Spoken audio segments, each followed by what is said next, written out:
الرحیم صلو علی الحبیب صلی اللہ تعالی علی محمد صلی اللہ علیہ وآلہ وسلم۔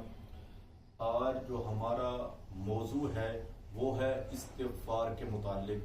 سب سے پہلے یہ جاننا ہے کہ جس کا نا دل مردہ ہو جائے اور جس کے دل پر جو ہے وہ زنگ لگ جاتا ہے اور جس کا نیکیوں میں دل نہیں لگتا تو وہ استغفار جو ہے وہ پڑھے تو انشاءاللہ العزیز اگر اس کا دل مردہ ہے تو وہ زندہ ہو جائے گا۔ یہ دیکھیں، اگر ہمیں کوئی شخص پکڑ کر بھی مسجد میں لے جائے، جس کا دل مردہ ہوتا ہے نا، اس کا دل مسجد میں کبھی بھی نہیں لگے گا۔ بس جب وہ مسجد میں جائے گا ادھر ادھر دیکھے گا، جلدی جلدی نماز میں کرے گا، نماز کو پڑھنے کے بعد وہ فوراً یہی کہے گا چلتے ہیں۔ اس کی وجہ کیا ہے؟ اس کی وجہ ایک تو یہ ہے کہ اس کا دل جو ہے وہ مردہ ہو گیا ہے، اس کا دل مردہ ہو گیا ہے، نیکیوں میں دل نہیں لگتا۔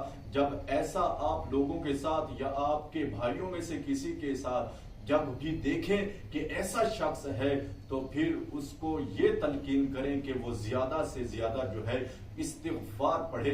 جب وہ استغفار پڑھے گا، استغفار کرے گا تو انشاءاللہ العزیز چاہے وہ نماز ہو پھر اس میں بھی دل لگے گا، چاہے وہ قرآن ہو، قرآن پاک کی تلاوت کرنا ہو تو پھر اس میں بھی جو ہے وہ اس کا دل لگے گا۔ اگر استغفار کو اپنی زندگی کا بھی حصہ بنا لیتا ہے اور اس پر روزانہ جو ہے وہ ہمیشگی اختیار کرتا ہے، جب بھی نماز پڑھتا ہے، نماز پڑھنے کے بعد جو ہے وہ استغفار کرتا ہے،